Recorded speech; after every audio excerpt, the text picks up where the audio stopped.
नमस्कार, HBC news में आप सभी का स्वागत है। आइए देखते हैं आज के समाचार। शंकराचार्य परिषद के अध्यक्ष स्वामी आनंद स्वरूप ने सुधांशु महाराज से मुलाकात किया तथा भारत को हिंदू राष्ट्र बनाने पर उनसे चर्चा की। शंकराचार्य परिषद के अध्यक्ष स्वामी आनंद स्वरूप महाराज ने विश्व जागृति मिशन के प्रमुख संत सुधांशु जी महाराज से मुलाकात किया। इस दौरान दोनों संतों के बीच भारत को हिंदू राष्ट्र बनाने की मुहिम पर घंटों चर्चा हुई। सूत्रों के अनुसार संत सुधांशु जी महाराज ने शंकराचार्य परिषद के अध्यक्ष व सांभवी पीठाधीश्वर स्वामी आनंद स्वरूप महाराज और शंकराचार्य परिषद की ओर से देश भर में चलाए जा रहे हिंदू जागरण अभियान और देश को हिंदू राष्ट्र बनाने के लिए आयोजित की जा रही हिंदू पंचायतों की काफी सराहना की। उन्होंने कहा कि इस मुहिम में वह शंकराचार्य परिषद के साथ पूरी तरह से हैं और उनसे जो कुछ भी संभव सहयोग होगा वह करने को तैयार हैं। इसमें यह भी तय हुआ कि श्रेष्ठ संतों की अगुवाई में हिंदू राष्ट्र की स्थापना होगी और इसे जल्द से जल्द पूरा किया जाएगा। इस अभियान में विश्व जागृति मिशन पूरी तरह से शंकराचार्य परिषद का साथ देगा। मालूम हो कि भारत को हिंदू राष्ट्र बनाने के लिए शंकराचार्य परिषद पूरे देश भर में अभियान चला रहा है। इस अभियान के तहत अब तक दर्जन भर से अधिक हिंदू पंचायतों का आयोजन हो चुका है। मैंने अभी लोगों के दिमाग से इस्लाम का डर समाप्त कर दिया है। ये जो स्वयं तलवार से सलवार छोड़ा, पतला कपड़ा, वो तुमसे उसको डरने की जरूरत है। तुमसे तो डरपोक है। जो कल का कायर हिंदू था वही तो आज का मुसलमान है। ठीक बात है, वही मुसलमान है। कौन है मुसलमान? भाई उखारी को छोड़ करके मुस्लिम से इनकी संख्या 1 लाख भी नहीं है। उनको छोड़ करके बाकी तो सब भारतीय लोग ही हैं जो धर्मांतरित हुए हैं। और जो आरएसएस वाले लोग हैं ना, स्वामी जी तो वो भी समझ हो रहे हैं, क्योंकि स्वामी जी ने नहीं, मैंने कहा है कि जो मुशरिक है वही हिंदू है। मुशरिक मीन्स मूर्ति पूजक। वो मुशरिक को केवल कत्ल करने की बात करता है। मुशरिक को ही केवल काफिर कहता है। जो खुद भी मूर्ति पूजा का विरोध करते हैं वो कैसे हिंदू हो सकते हैं? है ना। तमाम लोग ऐसे हैं जैसे आर्य समाज है, ब्रह्म समाज है, आरएसएस है। ये सब लोग भगवान को महापुरुष कहने वाले लोग हैं। राम को मोहन भागवत ने महापुरुष का, और लगातार मोहन भागवत का स्टेटमेंट आ रहा है कि जो मुस्लिम का नहीं वो हिंदू नहीं है। वाराणसी में गौ रक्षा संघ ने विशाल गौ रक्षा महायज्ञ का आयोजन किया। वाराणसी में राष्ट्रीय गौ रक्षा संघ ने गौ रक्षा के लिए विशाल महायज्ञ का आयोजन किया। संतों ने सभी से गाय की रक्षा और उसके संवर्धन के लिए आगे आकर अपना सहयोग करने की अपील भी की। संतों ने कहा कि आज हमें गाय को बचाने और उन्हें सुरक्षित रखने के लिए हर संभव प्रयास करते हुए एक दूसरे की मदद के लिए आगे आना चाहिए, क्योंकि अगर गाय नहीं रहेंगे तो हम भी नहीं रह सकते। गाय से ही सबकी रक्षा है। गाय का दूध अमृत है और उसे पाने के लिए हमें गाय को सुरक्षित रखना है। संतों ने सरकार से भी यह मांग किया कि सरकार इस ओर ध्यान दे कि गौ रक्षा के लिए जो भी योजनाएं चलाई जा रही हैं वो सुचारू रूप से क्रियान्वित हों, क्योंकि कई जगहों पर गौ की रक्षा ठीक से नहीं हो पा रही है। सरकार इस गौ रक्षा महायज्ञ के लिए पूरे भारतवर्ष में आयोजन करे ताकि घर घर तक गौ रक्षा के इस अभियान को पहुंचाया जा सके और गौ रक्षा के लिए लोग आगे आ सके। यहाँ पर जो विराट महायज्ञ किया गया है, हमारे राष्ट्रीय संस्थापक बड़े आक्रोशित हैं। उन्होंने पूरा जीवन गाय को समर्पित किया है, किंतु ये भारत सरकार में आज भी गौ हत्या का कलंक भारत से मिटा नहीं है। तो स्वामी जी ने अब लास्ट में भगवान की शरण में जाकर के विराट यज्ञ के माध्यम से गांव-गांव, नगर-नगर, शहर-शहर जाकर के जनता को आंदोलित करेंगे और उनको जगाएंगे कि भारत में पूर्णतया गौ रक्षा पर एक कानून बने। कोई भी दुनिया के आदमी बता देगा कि जो कटवाता है उसको हत्यारा कहा जाता है। तो मैं कोई गलत कह रहा हूँ? समाज की तरफ से क्या स्टेप होगा हमारा के लिए? वो क्या होगा तो सरकार जाने।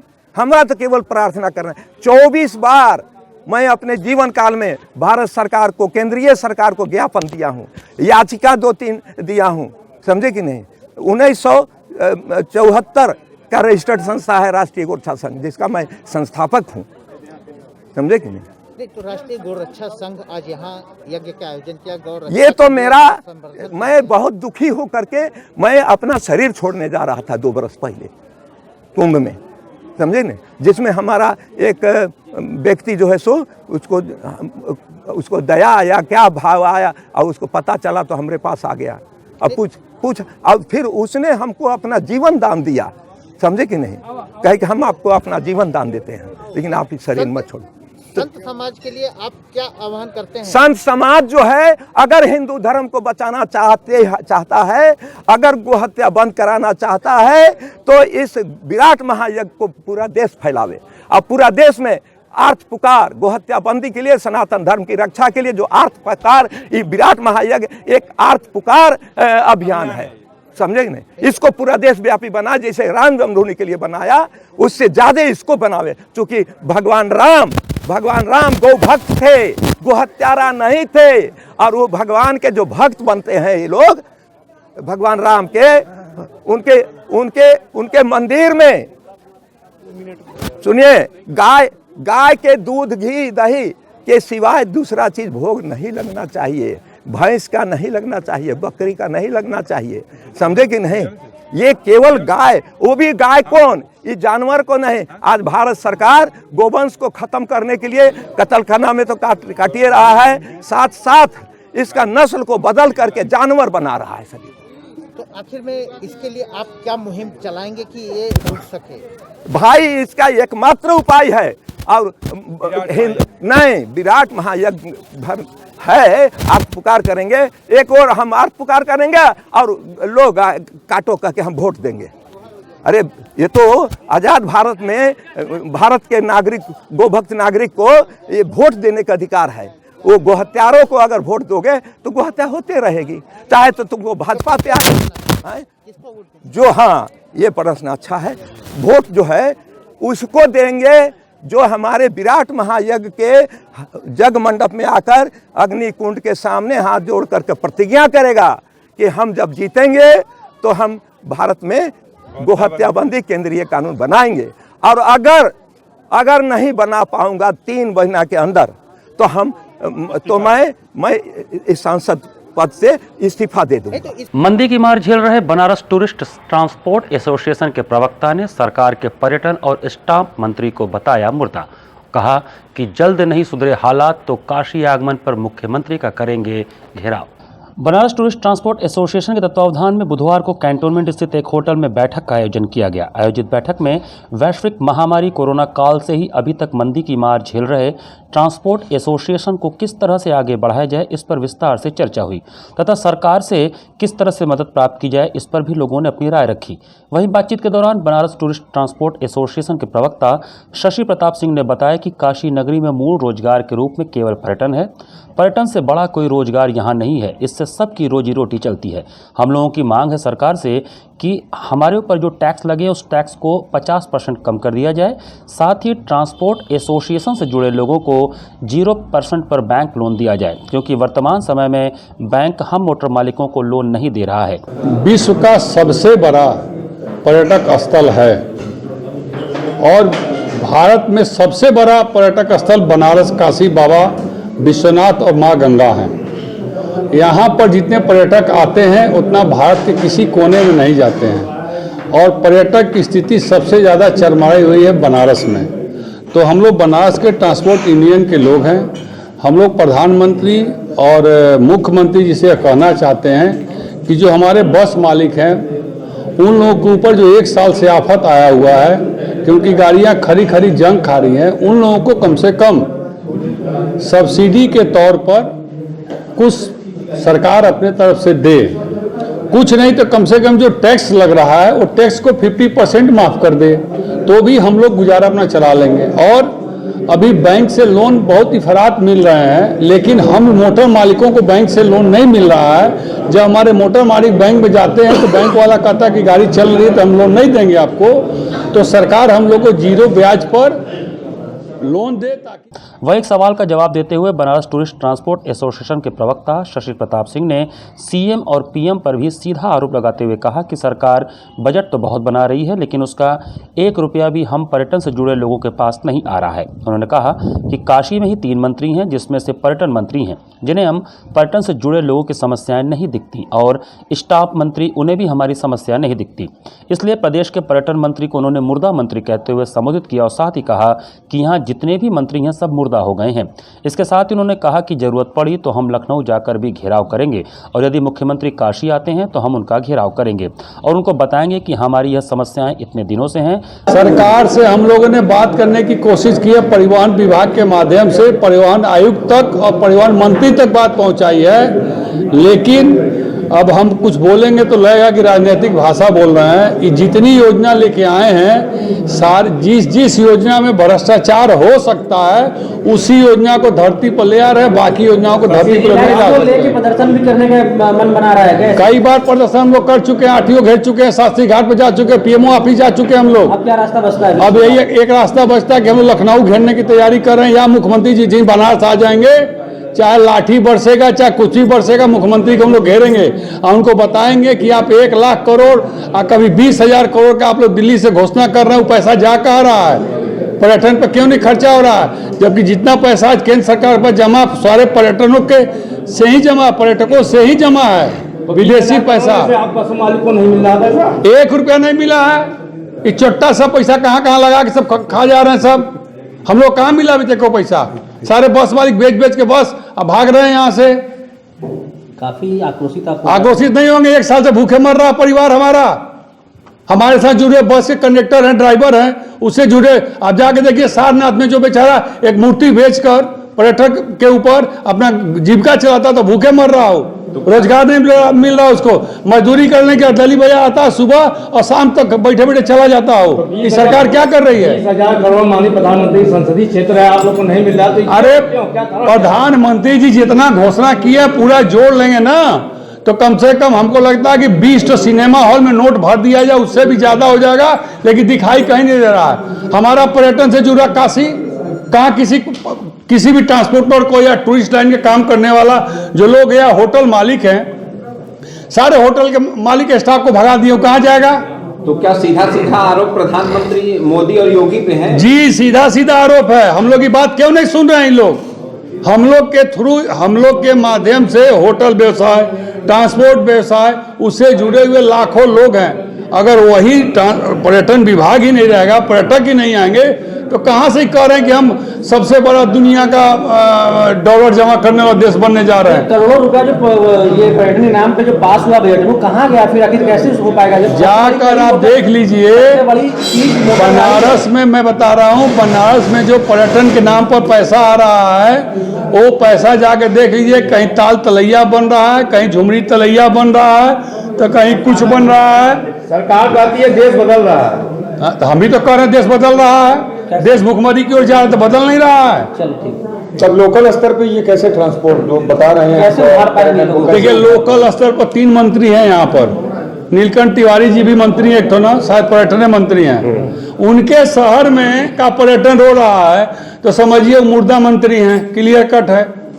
उसके बाद दूसरे के स्टाम्प मंत्री हैं, उनको अपने बिल्डिंग होटल से फुर्सतें नहीं है, कहाँ जमीन खरीद ले, कहाँ स्कूल बनवा लें। हम लोग की चिंता करने वाला कोई मंत्री है?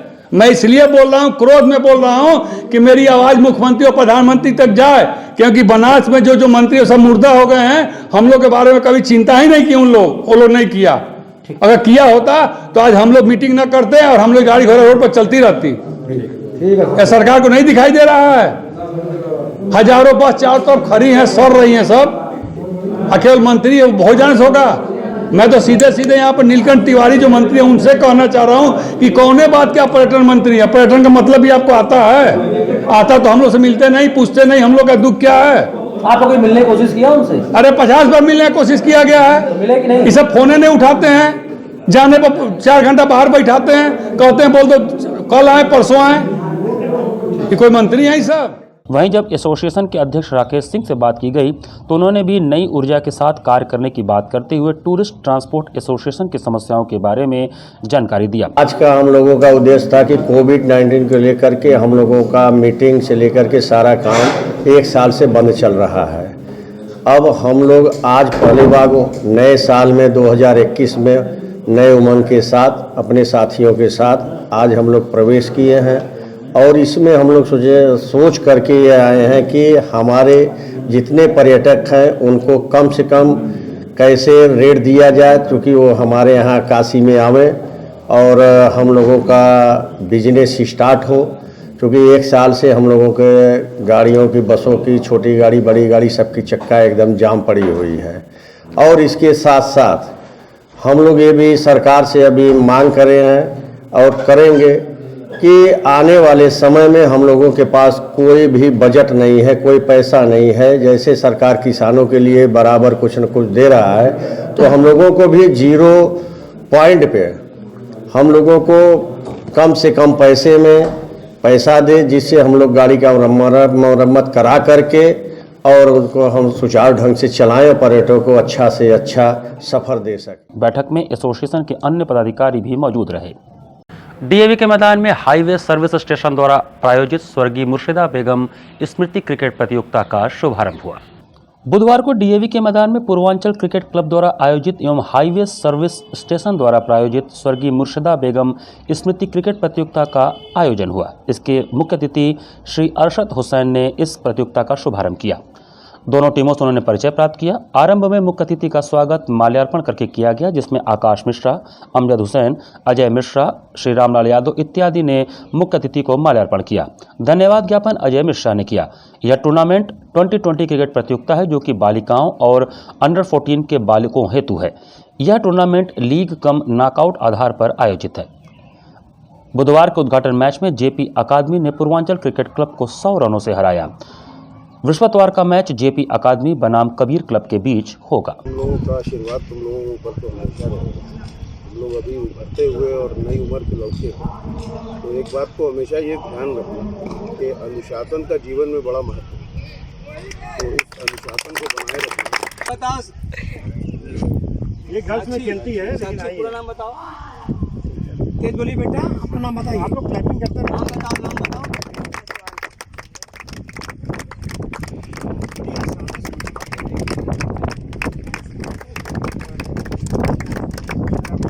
प्रयागराज के सोराव थाना क्षेत्र के हाजी गांव में एक 65 वर्षीय बुजुर्ग की हत्या कर दी गई। मंगलवार देर रात सोराव थाना क्षेत्र के हाजी गांव में एक बुजुर्ग की हत्या से सनसनी फैल गई। गांव में रहने वाले 65 वर्षीय प्यारेलाल यादव की रात में सोते समय हत्या कर दी गई।